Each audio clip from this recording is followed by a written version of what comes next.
I'd like to call this meeting to order and welcome everyone to this public meeting of the Peel District School Board. As you are able, please stand with us for the land acknowledgement and our national anthem. We would like to acknowledge that we are here today on the traditional territory of the Mississaugas of the Credit First Nation. Nous tenons à reconnaître que nous sommes sur le territoire traditionnel des Mississaugas de la Première Nation de Credit. Oh, Canada, our home and native land, true patriot love in all of us command.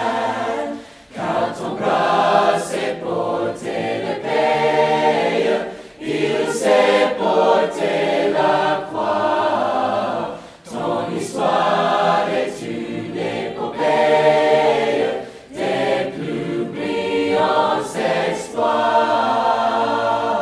God keep our land glorious and free. Oh, Canada, we stand on guard for thee. Oh, Canada, we stand on guard for thee.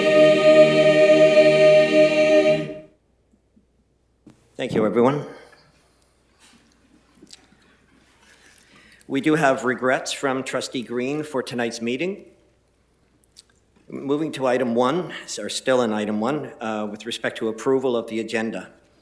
For item 9.2, the report with recommendations of the Physical Planning and Building Committee has been distributed to each trustee's desks. There is an addition as well, which is the OPSPA Connects e-newsletter from September the 9th, 2019. This has been added to item 12.2 in the agenda. Are there any other changes to the agenda? Seeing none, Trustee Crocker, will you move the agenda as amended? Thank you. And Trustee Benjamin, will you second this? Thank you. Are there any questions or comments from trustees? Seeing none, all in favor of the amended agenda? Carried. Item 2 is declaration of conflict of interest. Are there any conflicts to declare? Seeing none. Item 3 is the minutes. 3.2 is the minutes of the regular meeting of the board on August 27th, 2019. Trustee Davies, will you put these minutes on the floor? Thank you. Trustee Marchant, will you second them? Thank you. They are here for our approval. Are there any questions or comments regarding these minutes? Seeing none, all those in favor? Carried. Item 4, are there any written questions from trustees? Seeing one? Yes, Trustee DeCroop. Thank you, Chair Cameron. Sorry, I'm still getting a bit organized here. So, recently, the Toronto District School Board voted to begin providing menstrual products in all secondary and elementary schools. And we've all seen that on the news. And I would like to ask the board to look into the feasibility of the Peel District School Board providing the same. And I read in the article here, in the CBC article, that the board will partner with the Ontario wing of a national organization called Physical Health and Education Canada, which has a relationship with suppliers of pads and tampons. The collaboration means that the initiative will come at no cost to the Toronto District School Board. So I was wondering if we could look into what they're doing and potentially see if we could do the same as well. So that's one. I have another one as well. Okay, so let's work with the first one. Your question and the article that you just cited, if you could put them together as one question that would go to our Executive Assistant, Baptiste, please. Sure. Can I do that over email? Or do I have to write it? It's a written question, so we want clarity, absolute clarity on your wording. So. Oh, you want me to say it now? Or write it down? I thought you were coming with the written question as you wanted it presented. Okay, so recently the TDSB voted to begin providing menstrual products in all secondary and elementary schools. What is the feasibility of Peel District School Board providing the same? And if that if we could partner with the same organization to do this at no cost. Okay, thank you. That's good. So if you were to write that out, as you just said it, Yeah. before you leave today, you don't have to do it right away, but before you leave today, please hand it over. Sure, thank you. And then I have another one. Okay? Do all Peel District school boards and work sites currently recycle?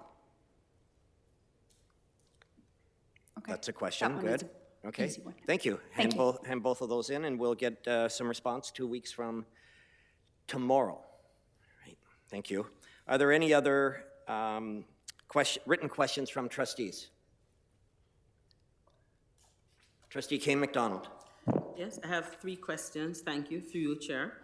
My first one is relates to the motion from the TDSB, but I'll read what I have. The TDSB voted last week to provide menstrual products in all secondary and elementary schools across the city, starting this academic year, City of Toronto, that is. I was excited at the prospect coming to Peel. I was so excited I was ready to table a motion, but I wanted to know if such services are currently available for students and if students are aware of such a program if it exists. The second question following up to that is, what would be the cost to have a similar program in the Peel District School Board? Okay, so those are very similar to what Trustee DeCroop just asked as Yeah. well, but put them together so we'll get a wholesome answer in 2 weeks. Okay, and my other question is, how many cases, like in the past 10 years, how many cases has the Peel District School Board, how many human rights cases has the Peel District School have, and how many has settled and how many went to trial? That's my second question. And my third question is, how many whistleblower cases have come to the Peel District School Board in 10 years? Thank you. Sorry, could you say the third one again? I didn't get How many whistleblower cases have come to the attention of the board in the past 10 years? Okay, thank you. Please submit those for consideration, for answering. Are there any other written questions from trustees? Seeing none, moving to item 5. Are there any notices of motion or petitions from trustees? Seeing none. Item 6 is a special section for receipt. 6.1 is a list of retirements. Trustee Kane McDonald, will you move this section for receipt? Trustee Davies, will you second this? Are there any comments or questions? All in favor?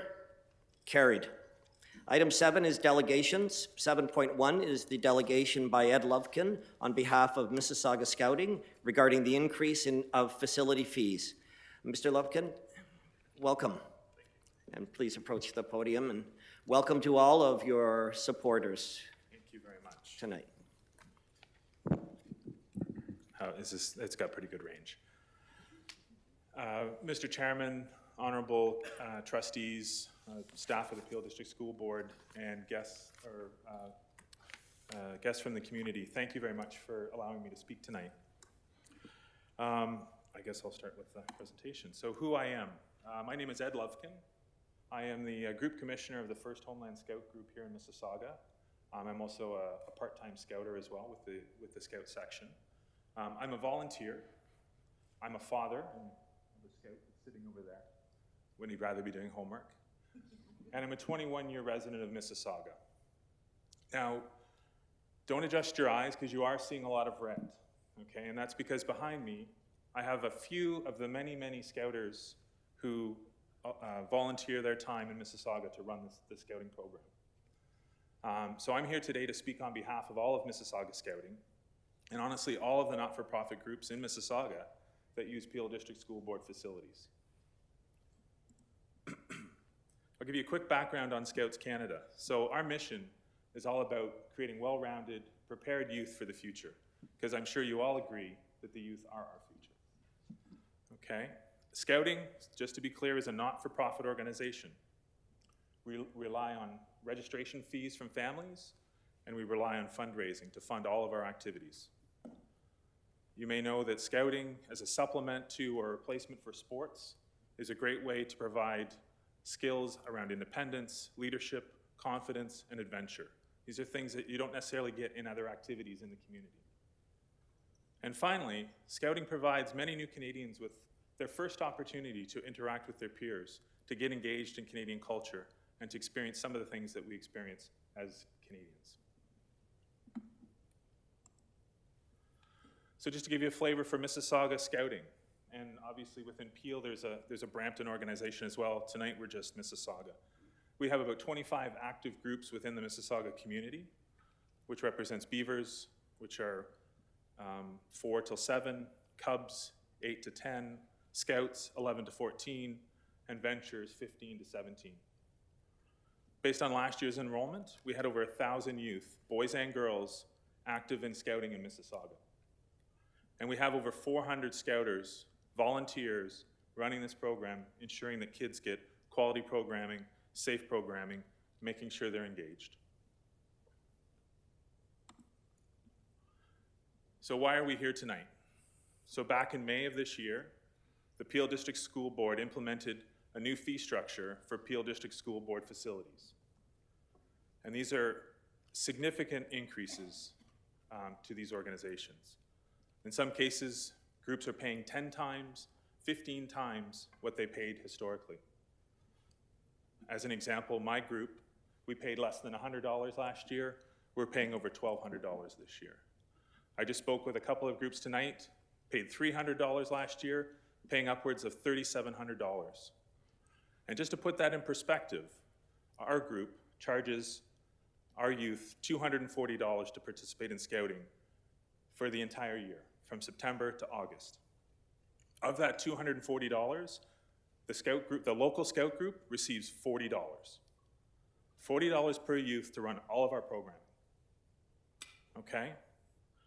These fees are going to have a devastating effect on our ability to deliver our Scouting program in Mississauga and Peel. And honestly, it's going to put some groups at risk because the size of that cost, proportional to the revenue that they bring in as a group, will make them unfeasible. Okay? And as you know, we are only one of many, many non-for-profit groups that use Peel District School Board facilities. As a volunteer, I didn't have the time to muster everybody into this meeting. I'm sure you'll hear from more, but this is a huge issue and threatens many of these organizations that use facilities. So what is the impact? What are the possible solutions for this issue? So honestly, groups are going to have to find new facilities. They're going to have to go out into the community and look for places that offer free rent or very low rent to be able to conduct their meetings. Okay? As an example, the Dufferin Catholic School Board, where we hold our Scout meetings, has no fees. Okay? So I'm sure you're going to see people rushing to the Catholic Board to see if there's open facilities available for rent. Some groups are going to be forced to dramatically increase their fees, double their fees. Okay? And in a program that we pride ourselves on affordability for families that can't afford huge fees, this is going to have a huge impact. It will force people out of the program. Or finally, the Scouting groups are going to have to redirect their budgets. We're going to have to spend all of the money, or a big portion of our money, on facility fees. And that just completely seems detrimental to the purpose of this event or this group. Okay? That's not where we want to be spending our money. I was told that the reason that the school board increased these fees was to cover the true cost of the facility. The custodian fees have to be covered by the renters. I can tell you that all of our meetings are attended during the weeknight. Custodians are on staff, I think from about 3 o'clock to 11 o'clock every night. There's no custodians there to support our meetings. They are there to clean the schools. There is zero incremental cost for us to hold our meetings in your facilities. What are we looking for? We see the Peel District School Board as an important partner in the Mississauga community.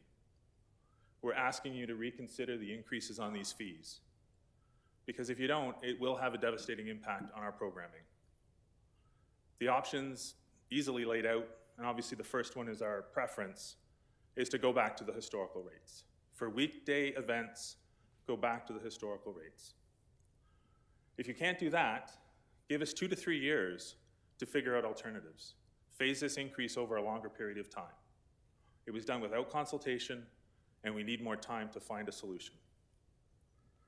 And finally, the system that's been in place for years allotted 2-hour windows for each permit. Now that you're charging by the hour or by the permit, you need to give people flexibility. We have a beaver group that meets on Monday nights for an hour, and I have no choice but to pay for 2.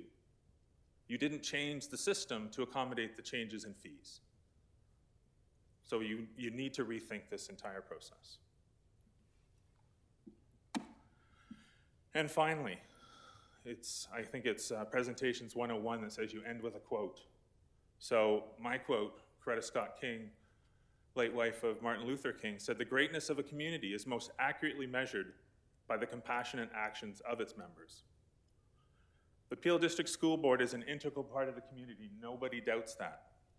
You're the largest employer in the Peel region, 15,000 employees.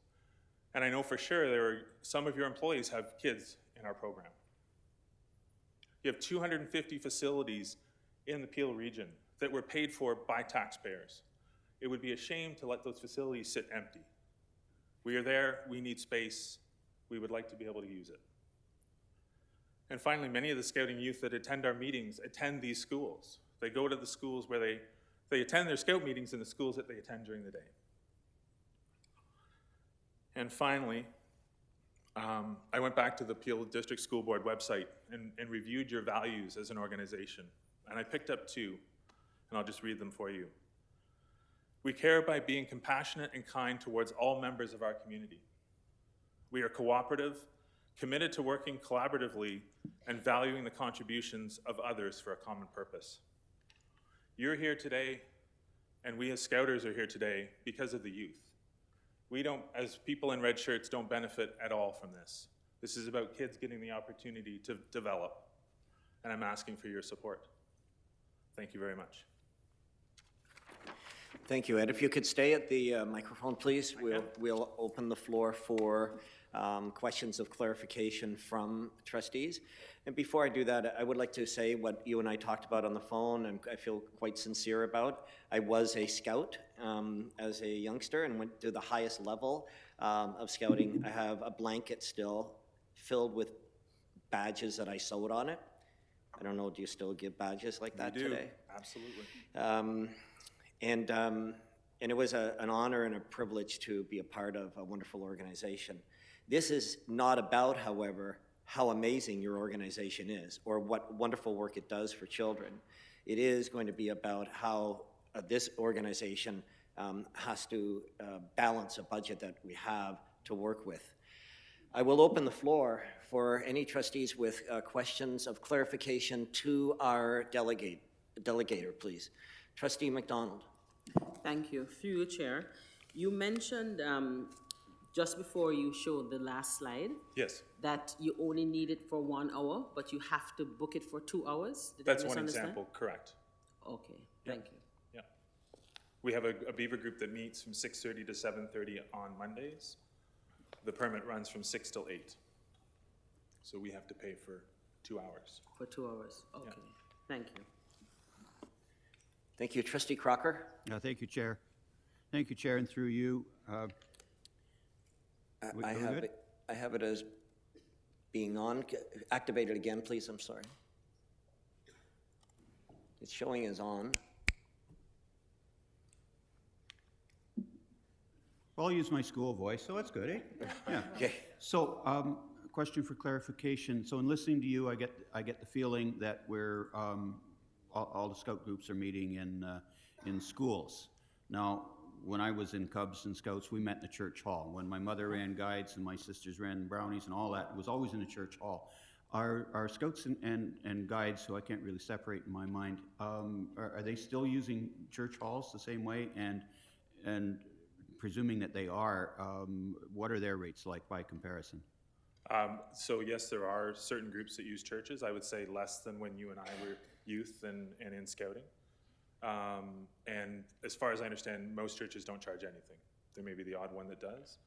But I think the usage of churches has declined, and I think there's been a migration towards public schools, just for obvious reasons, non-affiliation reasons.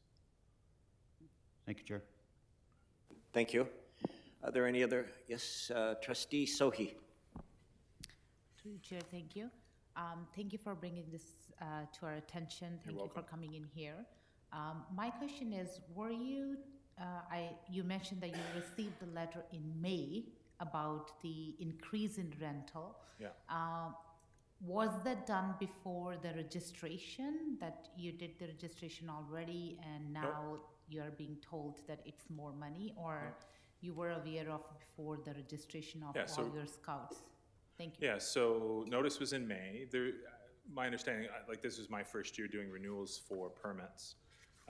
There was a lot of confusion because historically there would be sort of a published rate, but then when the scouting groups would go through their actual registration, the fees that they were charged was essentially a registration fee. So there was no cost for the permit, it was just the registration fee. So when I raised the issue back in June to my group, and again, I'm one of 25 groups, I sort of said, oh my goodness, the rates are going up. And the feedback was sort of, no, that gets worked through in the summer. Don't worry about it. When it comes to the fall, it'll just be the $50 or $75 for the permit. So when we went through registration in, I think it was in August, I forget, to be honest. And then, yeah, certainly the fees were huge, but you had to book something.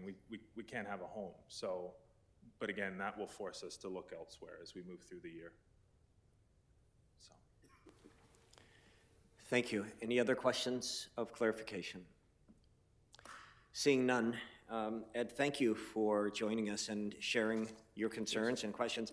It will be administration's responsibility through our director to provide you with an answer, maybe even some suggestions of possible solutions or considerations to look at this differently. So we'll look for their response. In 2 weeks, it will be ready. That's our typical process for responding to delegations. So is the trustee, the board, does it have any interaction in that process? Sure, all the trustees could have interaction. We're having this topic quite consistently right now. Right. And it's an opportunity for all trustees to go to their associate directors and directors and share their concerns, and have their say. I know you had a chance to talk with your trustee, Trustee B. McDonald, and he still would be your primary contact as the person in your area. Okay. Thank you, sir. Great, thank you for your time. Appreciate your time, sir. Okay, item 9 is new business. No, item 8, sorry, which is old business. 8.1 is a response to the delegation by Jill Promley regarding flu prevention. Will you move this, Trustee DeCroop? Sorry? Yep, thank you. And will you second this, Trustee B. McDonald? Thank you. Are there any questions or comments? Trustee DeCroop. Thank you, Chair Cameron. First of all, I want to thank my friend Jill for being in the audience today. I want to thank you for all your hard work and your advocacy and for really inspiring us to do all the work that we're doing.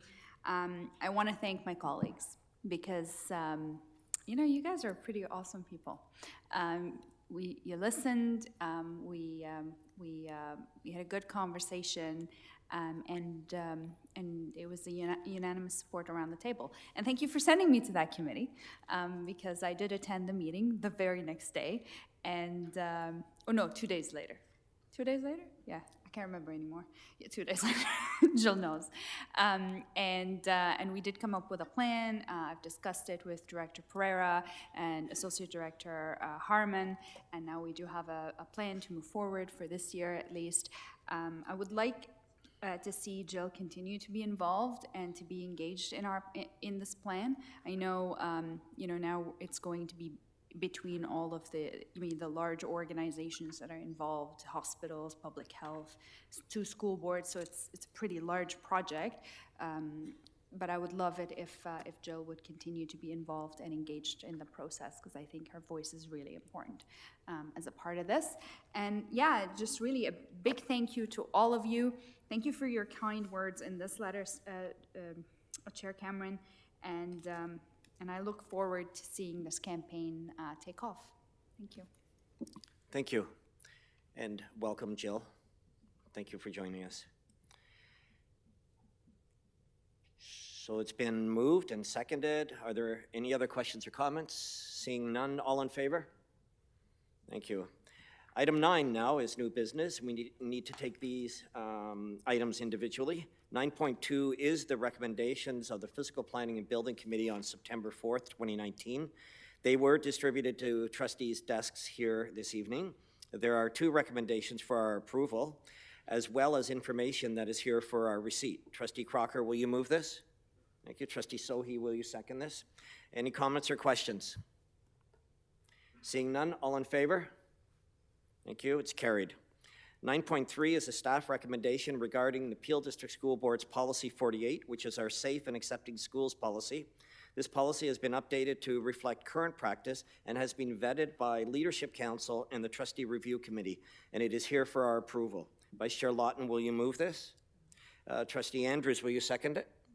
Thank you. Any questions or comments from trustees on this? Seeing none, all in favor? Thank you. That's carried. 9.4 is a recommendation that Sadia Shoaib be appointed to the Special Education Advisory Committee as an alternate representative for Easter Seals. Trustee Marchant, will you move this? Thank you. And Trustee Kay McDonald, will you second this? Thanks. Are there any questions or comments regarding this? Seeing none, this recommendation is here for our receipt. Oh, is this receipt or approval? I can't hear it.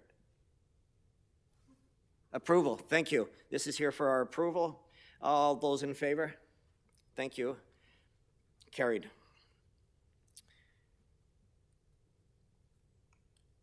Item 9.5 is a notice of motion by Trustee Crocker regarding zero use of single-use plastics at office sites. Trustee Crocker, are you ready to present your motion, sir? Hopefully Yes, Chair, your I am. mic is working now. Seems to be. Shall I read the motion?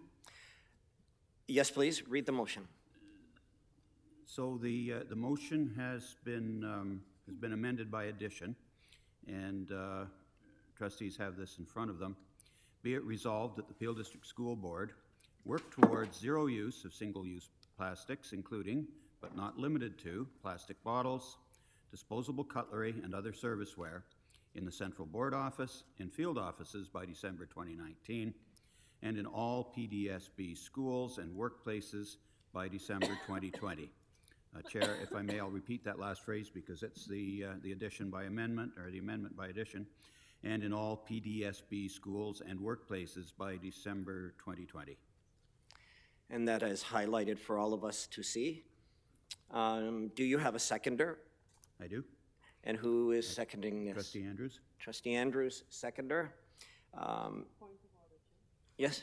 Can I just ask a question? Do we need a motion for the amendment?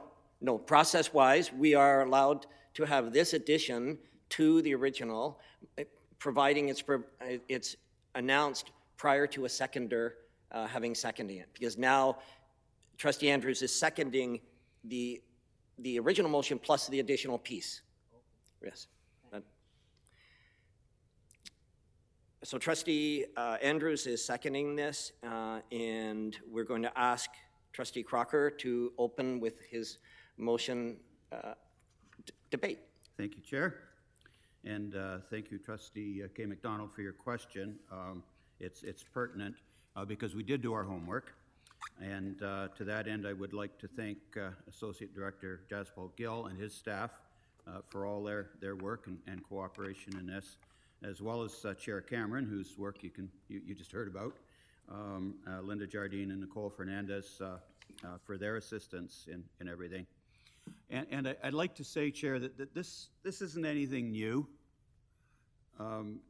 One of the things that I asked of Linda and Nicole was if they could find older minutes than what was available to me on the internet, and they did very quickly, and they knew exactly what I was looking for. In May of 2008, so 11 years ago, There was a special presentation to this group. Trustee McDonald, B. McDonald, I believe you were part of the board then. I think there's a lot of new faces since then. But a group of Peel students representing PEA, which is the Peel Environmental Youth Alliance. It still exists. Full disclosure, my daughter was the adult coordinator of this group in 2008. She isn't now and hasn't been for a long time. But they came here and they asked for a number of things. The development of a recycling policy and a requirement to recycle at schools and conduct waste audits. They were urging responsible paper consumption policy, including, interestingly, acceptance of homework on double-sided paper or via email. That was in 2008. Increase environmental course content, including more outside activities. And they also asked for modified food and drink contracts. You can tell us this was a very different time. The soft drink provider was to be socially responsible. That one amuses me. Won that one. Water fountains clean and maintained, and to promote tap water in schools. Chair, I find these things to be very much all of a piece. I do think it's a motherhood issue. I'd really like to hear what some of the other trustees have to say before I wrap up to close debate. Very good. Thank you. We'll open the floor now for trustees to activate their button if they would like to speak to the motion as we have it in front of us. Trustee DeCroo. Thank you, Chair Cameron. I wholeheartedly support this. I think this is something that's very important, and I'm really glad to see the amendment to include all Peel schools, sites, and workplaces. I wanted to do a bit of reading on this, and I looked up something from the Government of Canada's website that said, Canada's climate is warming twice as fast as the global average. It says, Canadians are experiencing the costs of climate-related extremes firsthand, from devastating wildfires and flooding to heat waves and droughts. And this is from the Government of Canada. I'm very happy to see Trustee, and in fact, I applaud Trustee Crocker for bringing this forward. I think this will be a challenging change for all of us. I think it's certainly difficult to make a shift in culture, really. And whenever we are doing something like this, there will be some concerns. You will get phone calls from parents, but it's really important to think that we're doing this because because we're looking out for our planet and our future. And yes, there will be bumps along the road in order for us to get used to a new reality. But it's crucial work. Our planet requires us to do this work. We do not have the luxury of sitting back and doing nothing on climate change. We just don't. And the fight against climate change is not just the responsibility of a federal or provincial government. It's the responsibility of all of us, as individuals, as corporations, school boards, municipalities. So I really urge all of my colleagues on the board to support this. And I know that it's going to be a challenge. It's not going to be easy. This is not something that happens overnight. So I do appreciate the thoughtfulness that Trustee Crocker had put into the timelines. He didn't just say, tomorrow, nobody's allowed to bring a plastic fork to school anymore. So I do appreciate that. And as a mom of a young little one, yeah, will it be, a little bit of extra work to have to send an additional cup for juice rather than those little, the straw, what are these things called? The juice boxes.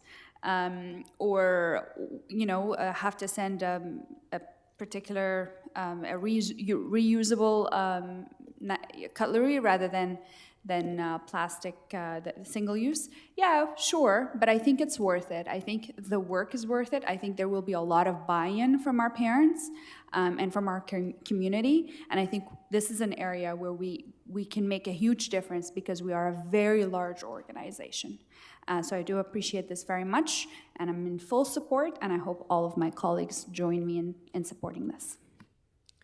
Thank you. Trustee B. McDonald. I don't remember sometimes what I had for dinner, but I do remember that group with the students coming in front of us. And if I got my timing correctly, that's when the agendas were going out to all the schools, and we reduced that to electronic format and stuff. And they spawned a lot of interesting stuff. Your motion, you know, we've talked about this last week, and, you know, the result was the addition of the amendment, which I'm very supportive of. But, you know, our schools are actually doing a lot of this, and that's the thing I like a lot. You know, we think we're leading the way. Our kids are way ahead of us. They're talking about no garbage lunch, meaning that nothing's zero left at school. It's all returned home. And then that creates this education of finding better ways. It's sometimes hard. I was joking around today that, you know, I'm gonna have to start bringing a water bottle. I can't even remember to bring my bags into the grocery store, but we'll work on that, probably attach it at the hip and walk with it. But I'm totally in support of this. I think also that, you know, I think people are also a little fearful that we're kind of dictating that you've gotta, you're not allowed to bring this kind of thing to school or do that. We're not that kind of way. It's well worded that we work towards the zero use, and we're not saying that everyone has to do it, because we understand circumstances for every you know, community or family that comes to our school require certain things, and we're doing it in a positive, progressive way. Thank you, and have a good evening. Thank you. Trustee Benjamin.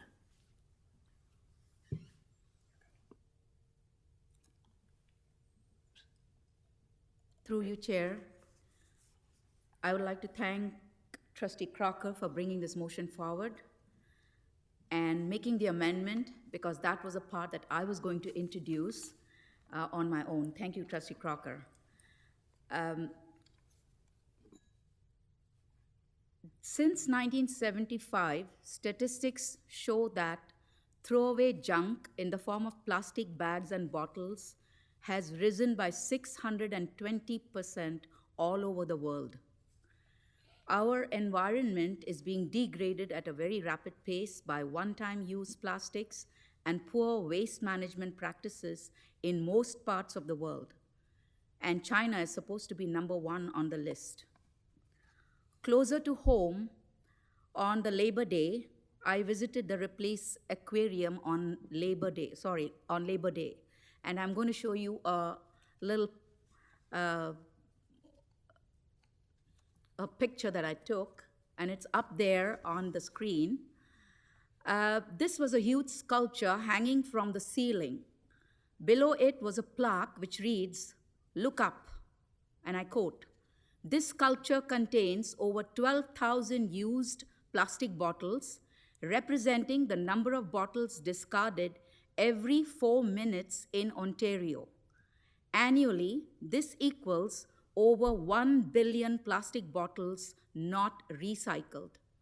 Just imagine, this is only in Ontario, and if this is happening all over the world, how are we polluting our planet? So Canada is one of the countries which does a lot to have proper waste management techniques, and also a lot of policies to reduce pollution. By introducing this motion and also giving schools the time to implement it over a period of time, we are ensuring that admin have the time to implement the policy. And what is more important is that we are teaching our students to practice a way of life that is going to benefit them. After all, they are the ones who are going to face the brunt of climate change. Thank you. Thank you. Trustee Davies. Through you, Mr. Chair. Been carrying this around since the notice of motion, so if nothing else, we've saved about 24 water bottles. Trustee Crocker, I appreciate that. Trustee McDonald, my kids have been carrying these around for years. They just have.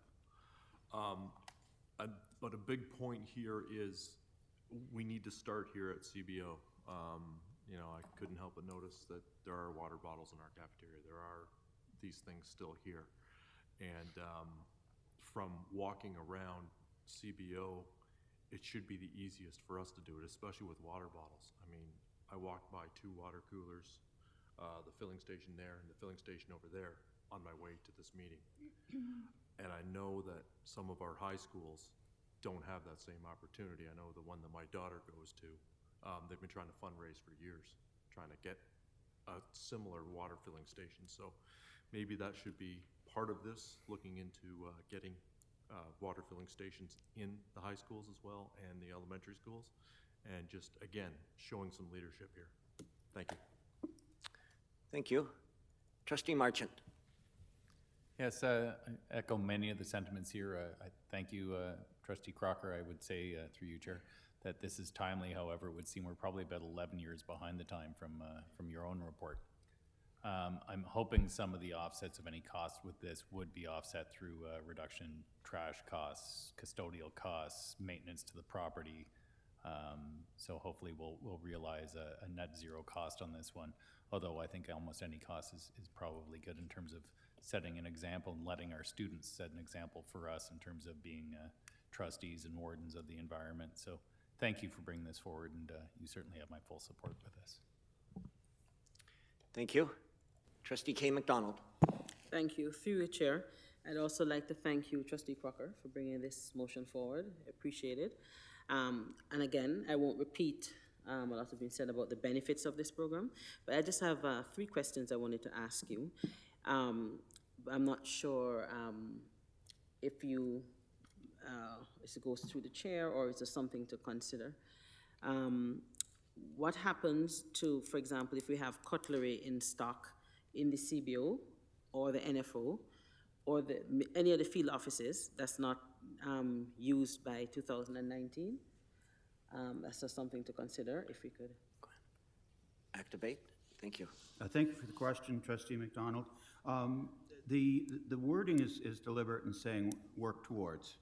Okay. You know, there's no intention of disciplining an employee who brings a plastic water bottle into the building or suspending a kid, you know, for improper recycling. There's been a couple of references to boomerang lunches and all that kind of stuff that's already going on. Mm-hmm. So we're going to work towards that.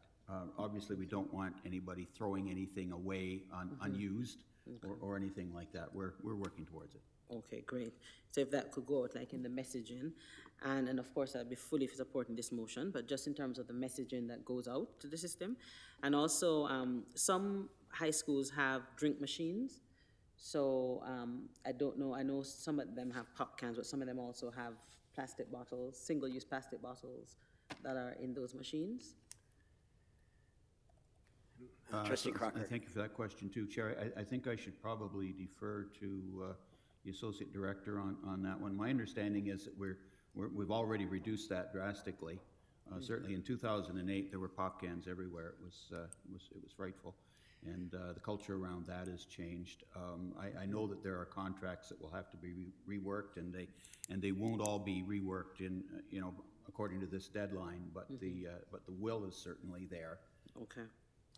Thank you. Sorry, can I just help you with an answer, because I've had this discussion with Associate Director Gill as well. Okay. Would you like to respond? Through you, Chair Cameron.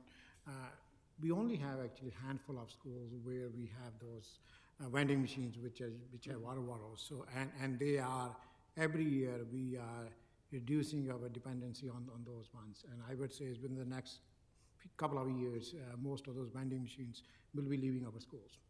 Okay, great. Thank you. And then the last question I have is with regards to, let's say, the cafeterias. So, like for example, at the CBO, they have drinks in single-use plastic bottles. So how will that? Trustee Crocker? So I would say, I'd remind you, for instance, Trustee McDonald, I think we were both at a meeting recently where there were sandwiches and they were served on china plates. Mm-hmm. So our food providers ahead of us on that. I'm seeing a lot less plastic cutlery. I think we're already on the road to that. Mm-hmm. just remind me, there was another piece to your question. The bottle, single-use drink bottles? Single-use drink bottles, yeah. So that'll all be part of the contract. I will say that I'm gratified to see that the coffee cups said they're compostable. Yeah. So the next challenge is going to be quite separate from this, how we're going to get this stuff composted. I don't see a green bin anywhere, but we'll leave that one for another day. Mhm. Thank you. So I will fully support this motion, and thank you for bringing it forward. Thank you. Trustee Andrews? Thank you, through you, Chair Cameron. I fully support and am pleased to second Trustee Crocker's motion. Single-use plastic is a convenience that is everywhere and in every corner of our lives, simply to be used for a couple of minutes before being discarded. We cannot ignore the consequences of throwing away vast quantities of a material that takes hundreds of years to break down, not to mention what it does to our natural landscapes, wildlife, and marine life. I too found a few facts on this as well. So it is estimated that plastic kills over 100,000 marine animals and 1 million marine birds a year.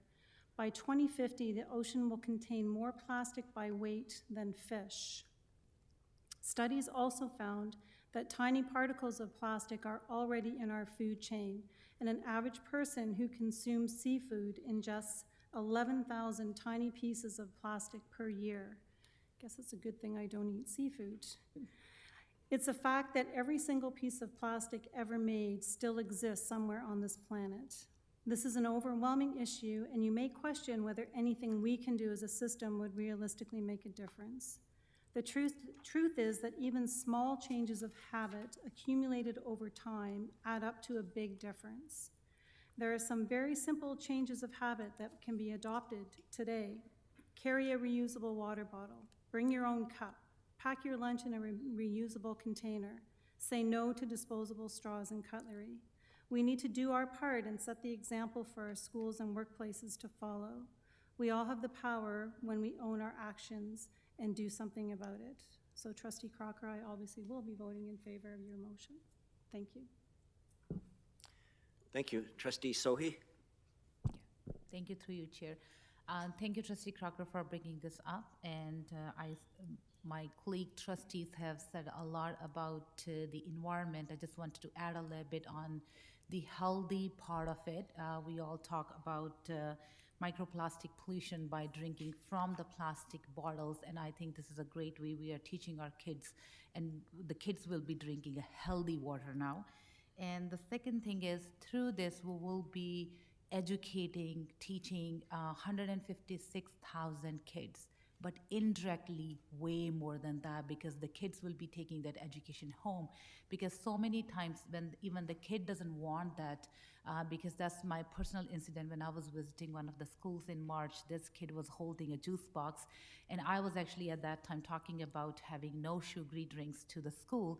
And this kid said that I don't want this, but mom is forcing me and then packing this to me to have this. And I think we will be indirectly bringing this and education to a lot of households and teaching all those. So thank you to Trustee Crocker. I'm in full support of this motion.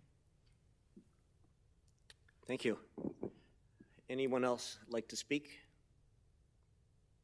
Seeing none, Trustee Crocker, would you like to close debate?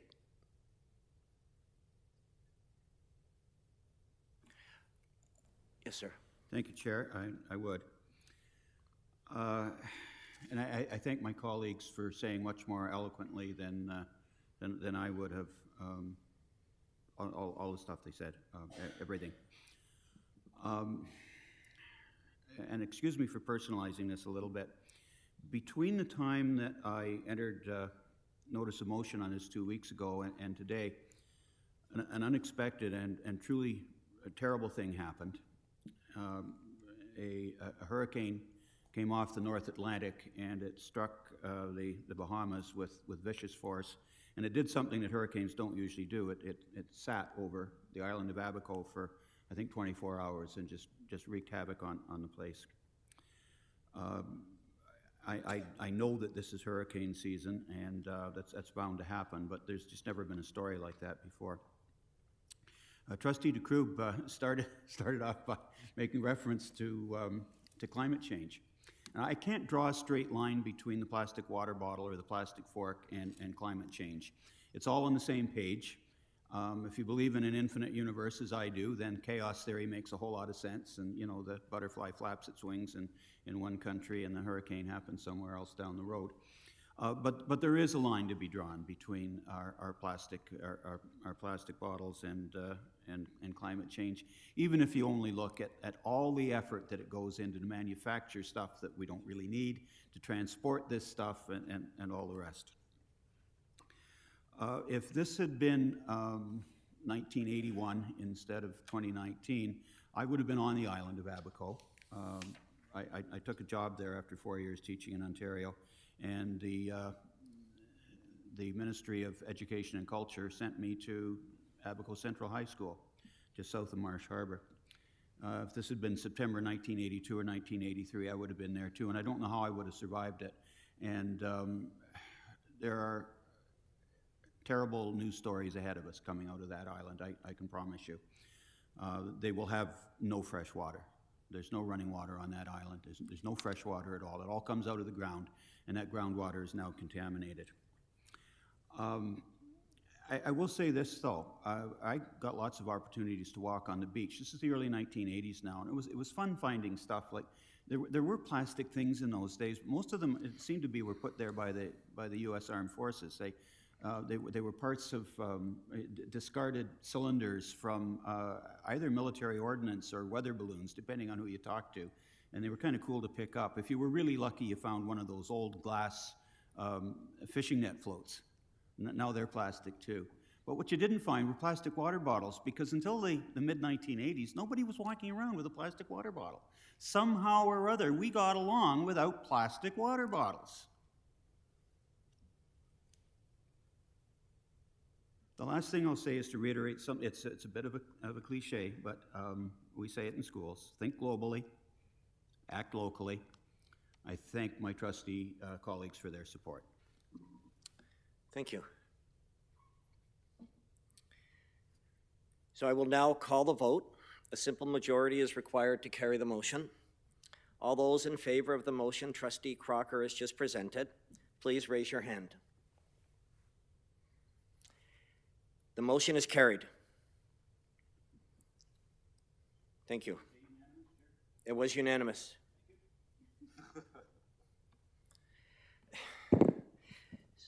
We're moving to item 9.6, which is the notice of motion by Trustee Kay McDonald regarding trustee involvement on committees involving Director of Education hiring. Trustee Kay McDonald, are you ready to present your motion?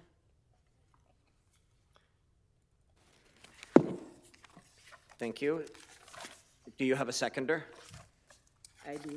Trustee DeCroob. Trustee DeCroob is seconding the motion.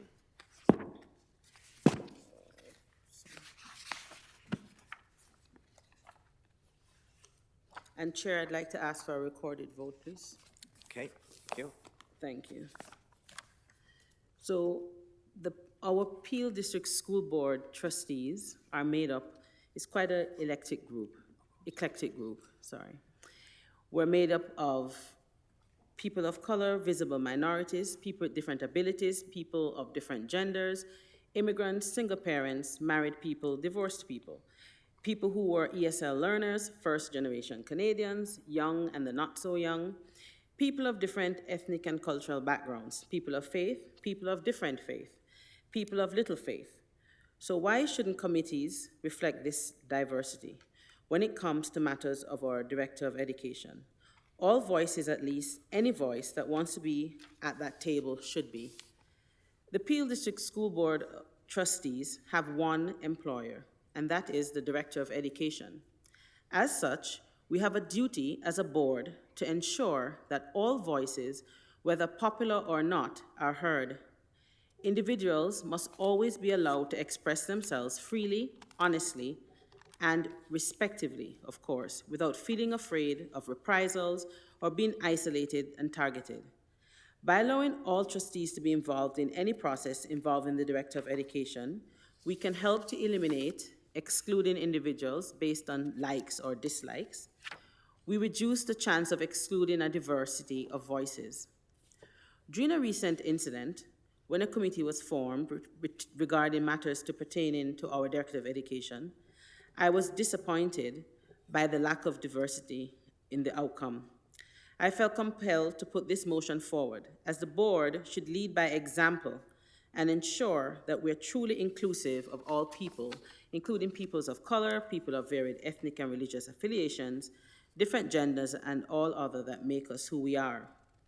Having a diverse group of people come together to be part of any committee regarding our only employee is quintessential, as you cannot disregard individuals' lived experiences, and the P District School Board is fortunate to have a diverse group of trustees. This is a gift that should be treasured. I encourage all trustees to support this motion and practice what we espouse each day: diversity and inclusion. We say representation matters. Please do the right thing. We are all elected to serve not only our constituents, but all kids.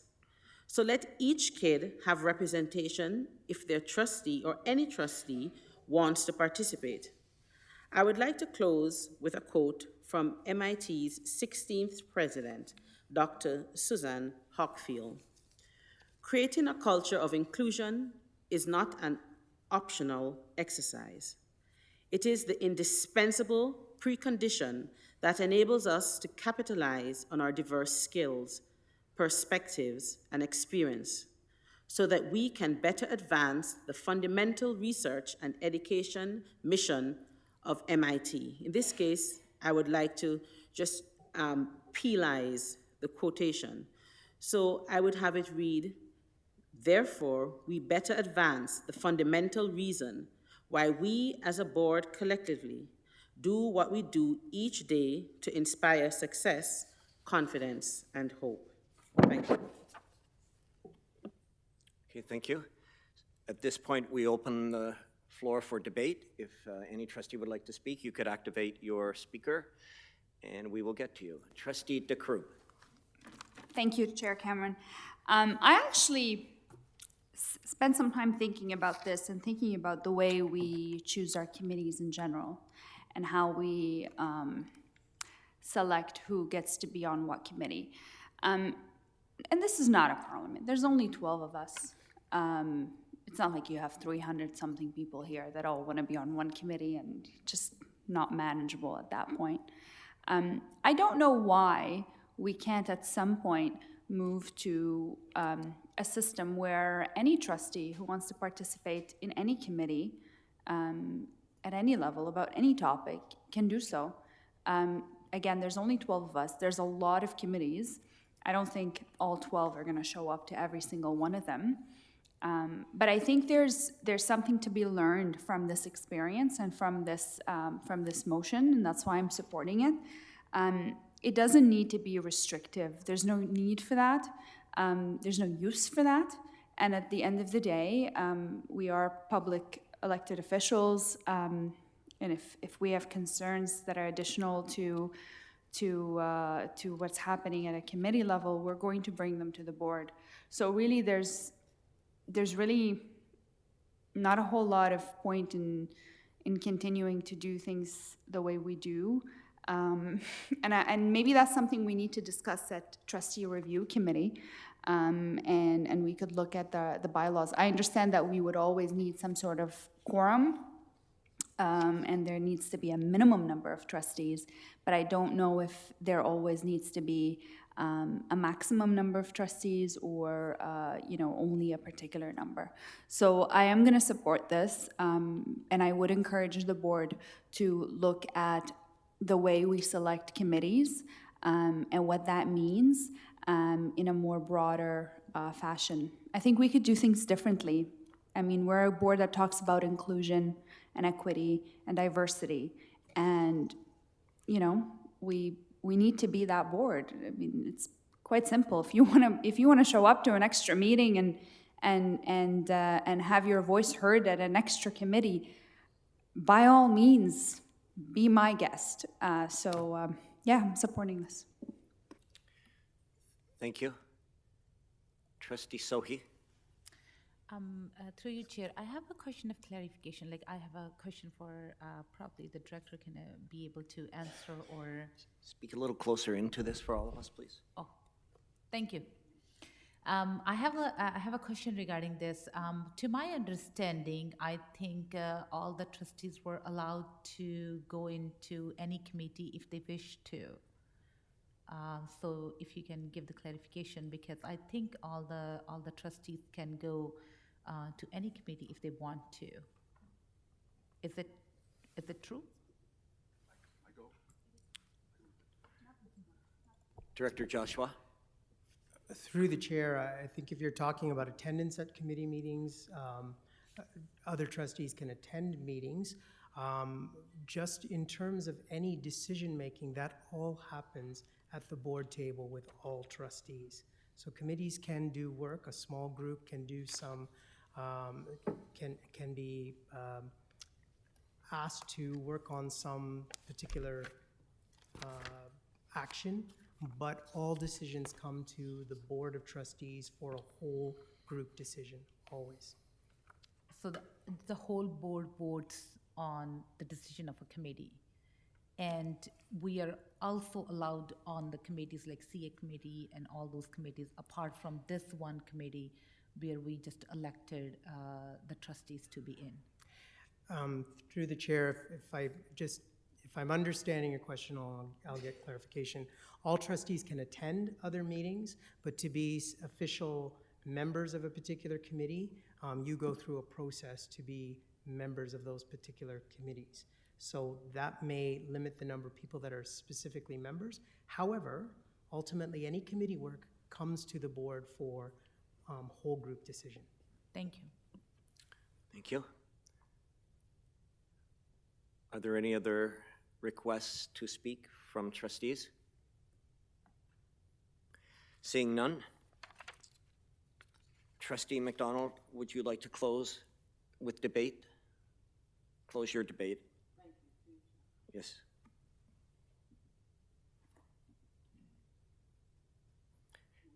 Yes, I'm sorry.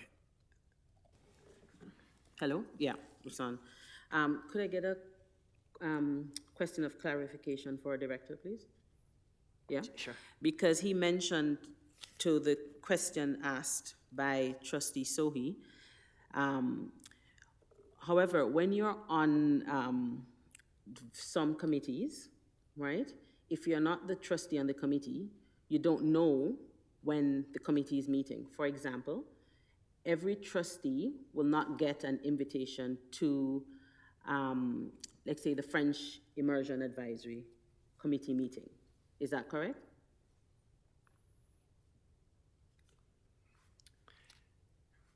Go ahead. Through you, Chair, I actually am not sure of that what you're specifically asking. Some committees like French Immersion, etc.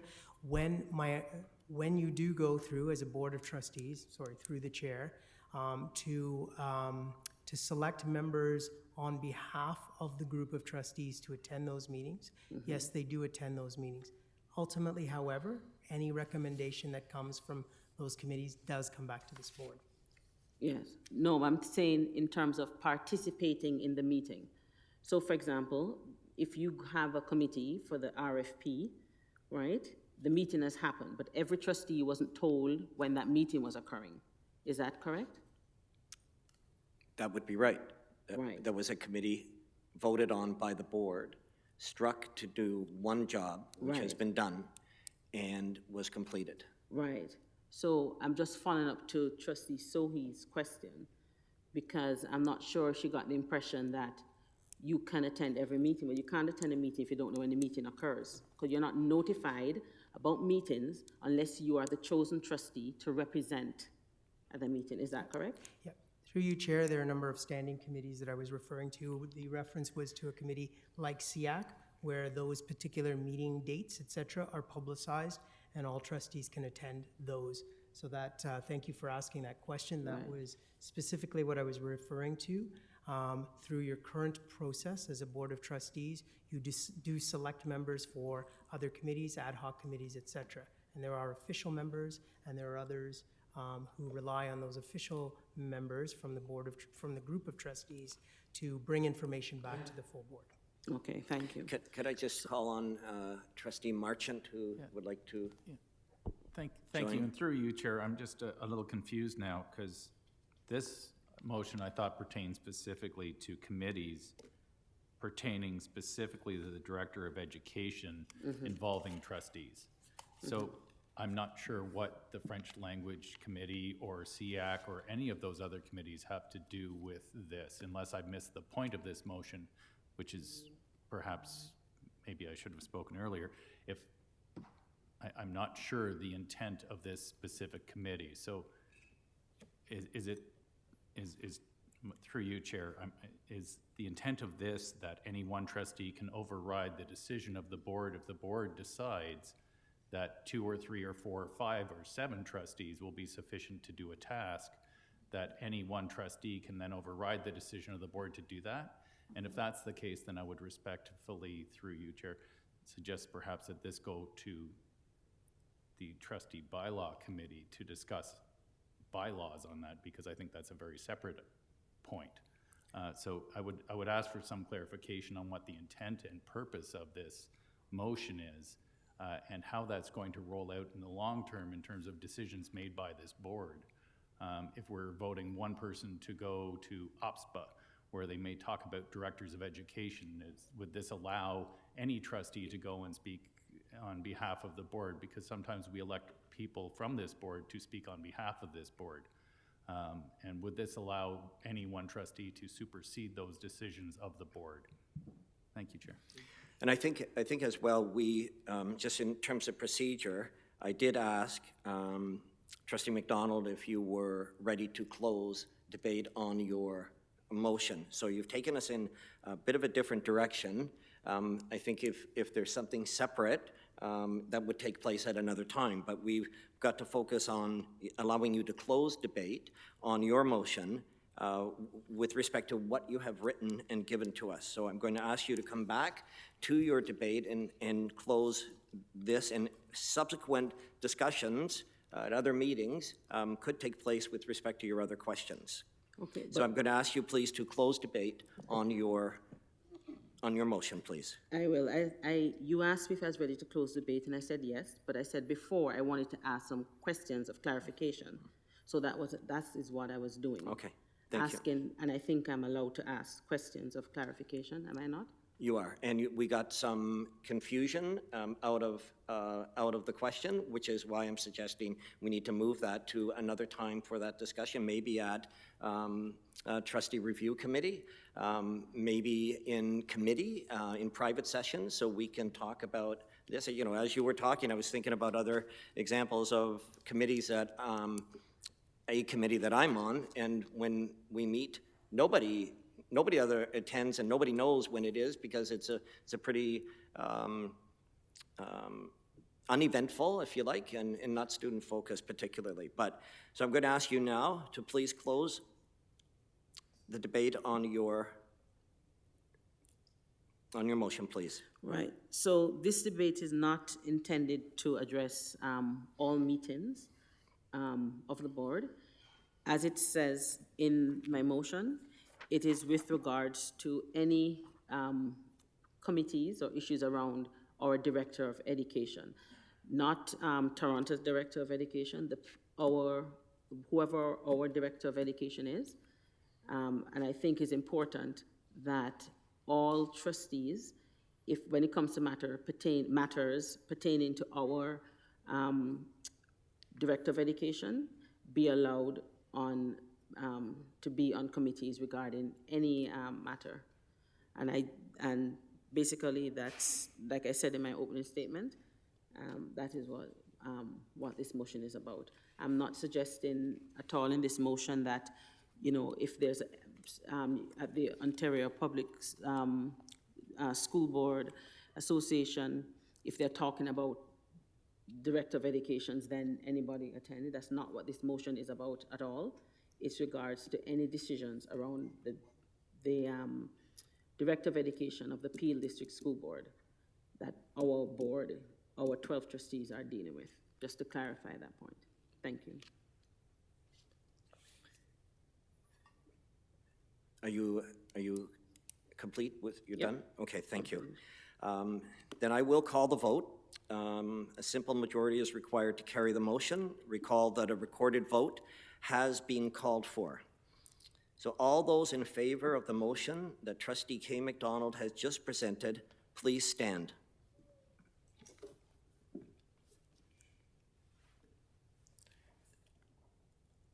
Go ahead, Nicole. Trustees DeCroo, McDonald, K. McDonald. Thank you. All those against the motion, please stand. Trustees Marchant, B. McDonald, Cameron, Lawton, Davies, Andrews, Benjamin, Crocker, Student Trustee Nar, Aurora.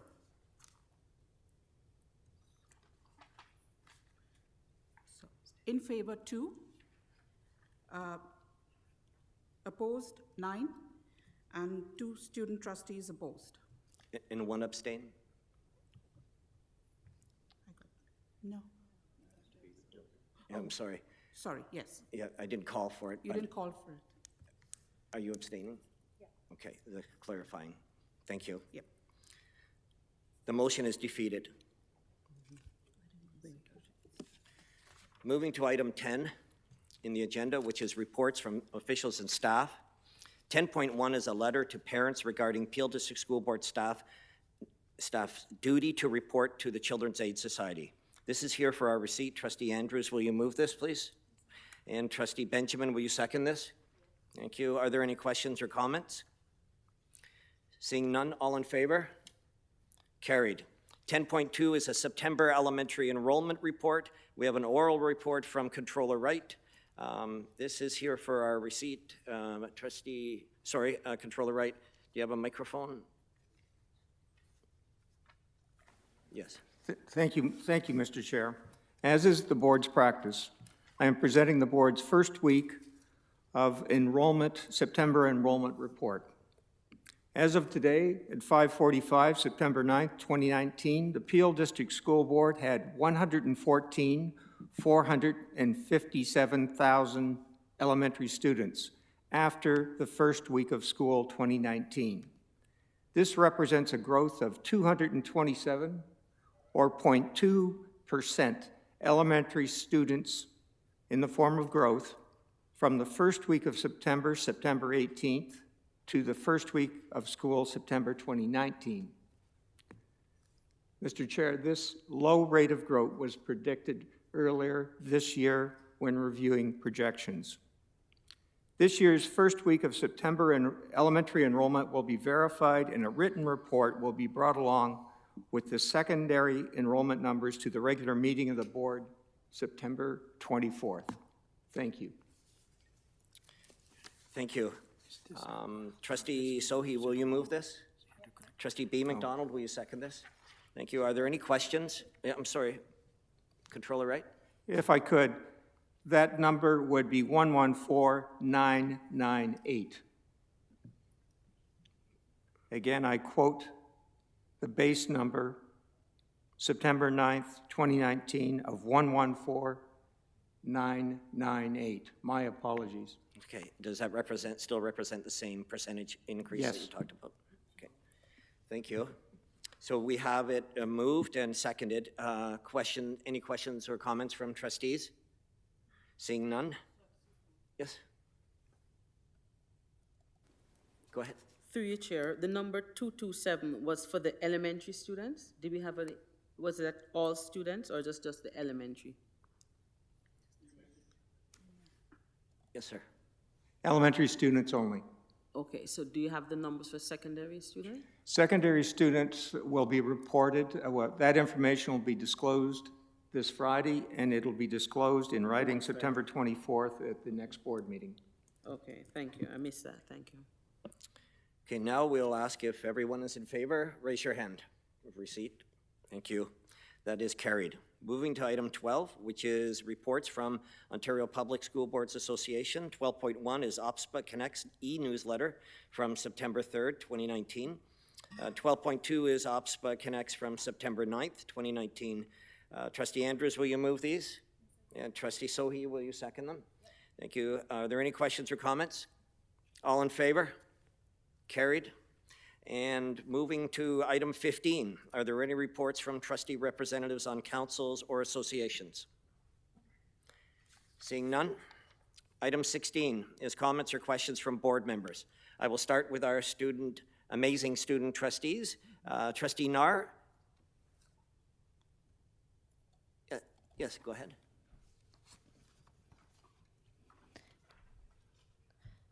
As schools have officially started this past week, and we head into a new school year, I would like to take this opportunity to say thank you to everyone here at the board for making my first 2 meetings and my transition into my term as student trustee so friendly and beyond welcoming. I know Trustee Aurora would be feeling the same. I look forward to a great year ahead and will advocate and voice student concerns with all my ability and the best I can. Thank you. Thank you. Trustee Aurora. Yes. Thank you, Chair. I would also like to echo what Trustee Nar just mentioned. I would like to thank you all the board members who really made this transition very smooth and welcomed us with open arms onto the team. I would also like to take a moment to just inform everyone here today about a dialogue that I was invited to yesterday, September 8th. This dialogue was actually about gun violence, and I had the opportunity to actually meet the organizers and talk to the organizer, who is Deputy Minister of Youth, and in attendance of this dialogue were also many members of the Prime Minister's Youth Council, amongst other youth leaders within our community. So this dialogue, this conversation, was basically focused on finding the root causes of gun violence within our community. And just to summarize a bit of the points that were discussed, we talked about how the two main causes are lack of mental health initiatives that we have within our schools, and also the lack of opportunities, more so the lack of awareness to these opportunities. And what I mean by that is that students find the employment processes within our communities for them to be very complicated, and therefore they look forward to looking at easier options.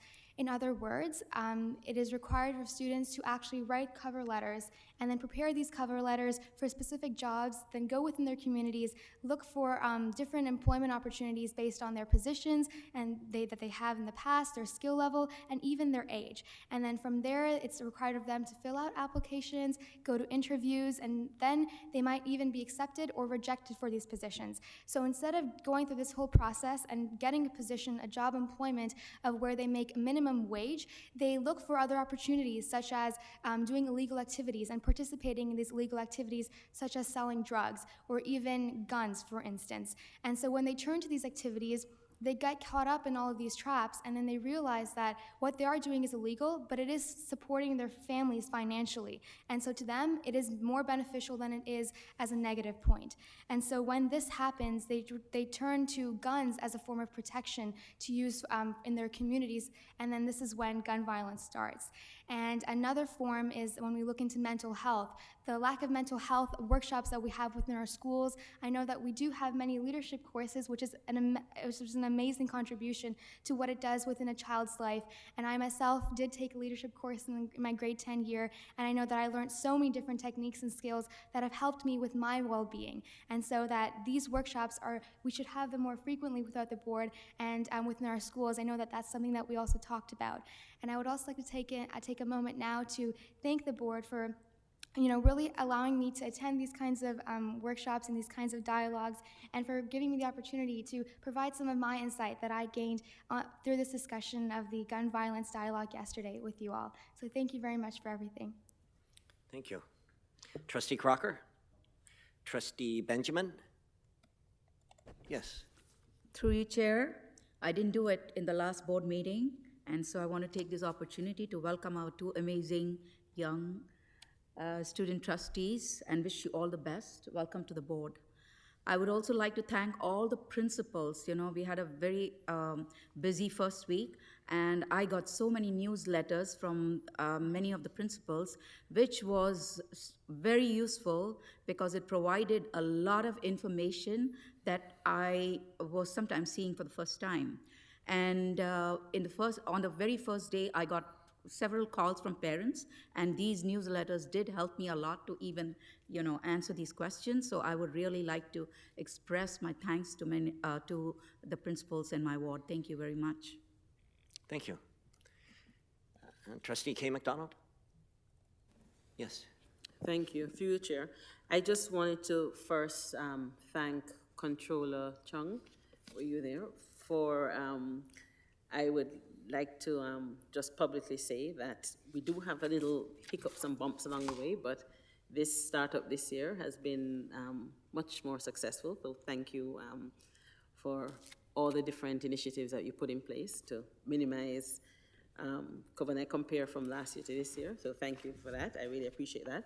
And I just wanted to publicly thank all the staff, all the custodians just going into schools. They've been shiny and sparkly. And again, startup seems so much better this year. I know we have, a lot of angst with regards to our class sizes. So we have those issues. But overall, as a system, it has been quite smooth. And yes, so that's it. So thank you very much. Thank you. Trustee Andrews? Trustee Davies? Yes. Go ahead. I just want to take a moment to thank administration staff for a very smooth first week. Had a lot of inquiries, and it was just fantastic. I just knew who to pass the ball to, and the help and the speed and the accuracy of the answers I was able to get my constituents is much appreciated. Customer service is something I really focus on, and you guys really made me look good this week. Thank you. Thank you. Vice Chair Lawton? No. I think it's been said. Trustee DeCrube? Trustee Marchant? Trustee B. McDonald? Trustee Sohi? Yes, go ahead. Through you, Chair, I just want to say thank you to everyone.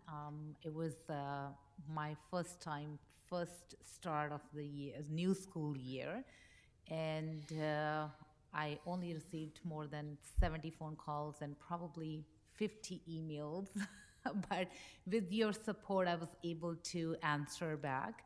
And also wanted to comment on student trustee Aurora brought this up. And I think we had the delegation about the rentals, and during this time, in that last 1 week, I had a lot of back and forth communication with the different groups who were engaging youth in our schools through those nonprofit by renting the schools and stuff like that. So my actually quick question to all of us is like how we can have a better engagement with all these groups, because this is our Peel board students that they are engaging and keeping them off the streets, and which is indirectly helping us in our school time by having those kids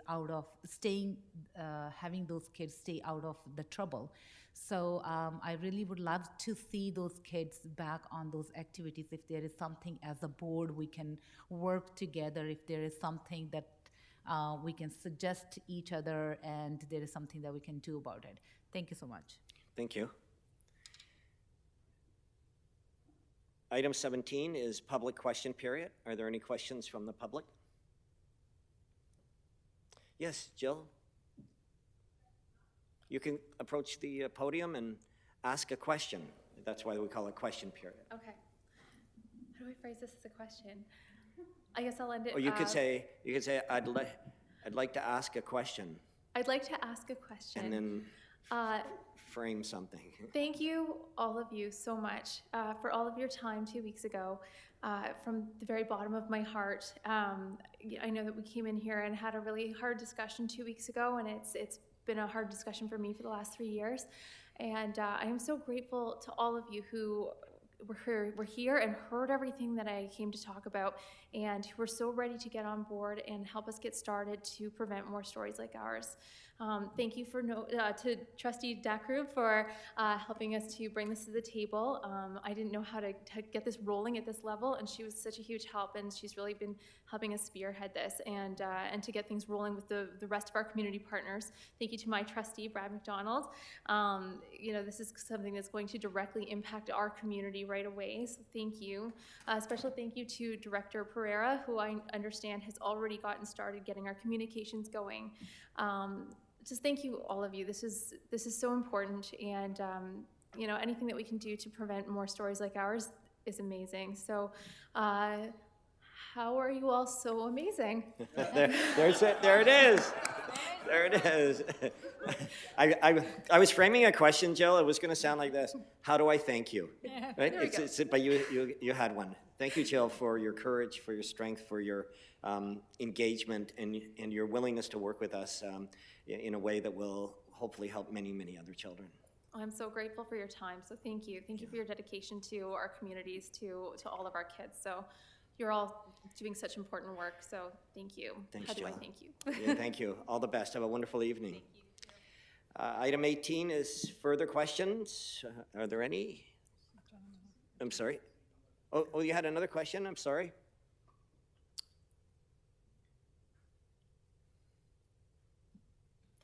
Welcome. And if you could state your name at the microphone for our recorders, we'd appreciate that. Good evening, everyone, and thank you, Chair, for this chance of asking this question. I wanted to bring up Trustee Sohi's point. Earlier, she mentioned there are community organizations, groups that are helping the youth engage within their community and keep them busy and out of trouble and off the streets. But these groups are, and I belong to one of these groups, the increase in the rent for public use of the schools and their committees, it's hindering our ability to engage the youth and to carry out the work that we've been doing for so many years. So what can the board do, or how can we get any help in decreasing that rent or any sort of support for those community organizations to continue the work that we've been doing? But this is a lot of burden. The 3 times, the rent that's been increased almost thrice.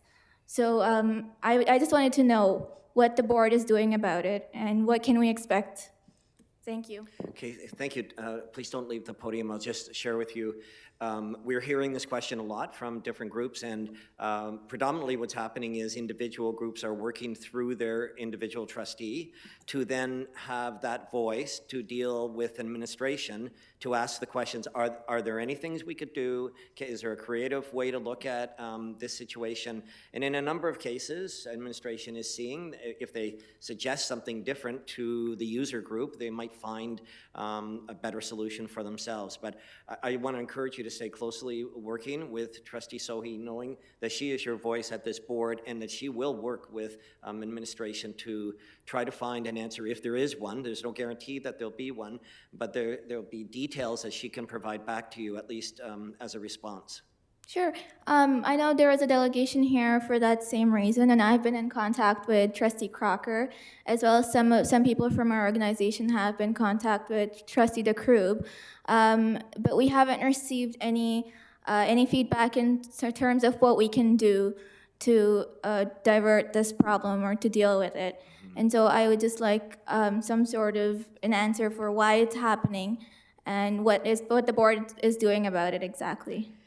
Okay, so each trustee has a series of correspondence that they can provide the administration's response to questions. I've sent many groups in my community that response as to why this has happened, but also further contact should they want to have further dialogue with someone at the board. So I'll just ask you to connect with the trustee, to see if that document is something that could help you understand why it has happened.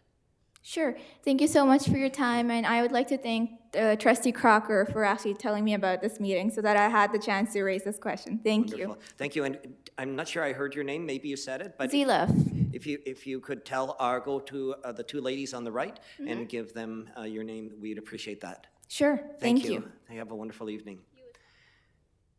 Before I move on, are there any other questions from the public? Seeing none, thank you, everyone. No further business is here. That's item 18. Item 19 is the adoption of the in-committee reports. Vice Chair Lawton, will you put them on the floor? Trustee Davies, will you second them? Thank you. All in favor? It's carried. And adjournment. Ladies and gentlemen, thank you to everyone here for choosing to participate in public education in Peel. We'll be back here for our next regular meeting of the board on Tuesday, September 24th. Trustee Crocker, will you move to adjourn? Thank you. Will you second that, Trustee DeCroop? All in favor? Carried. Good night, everyone.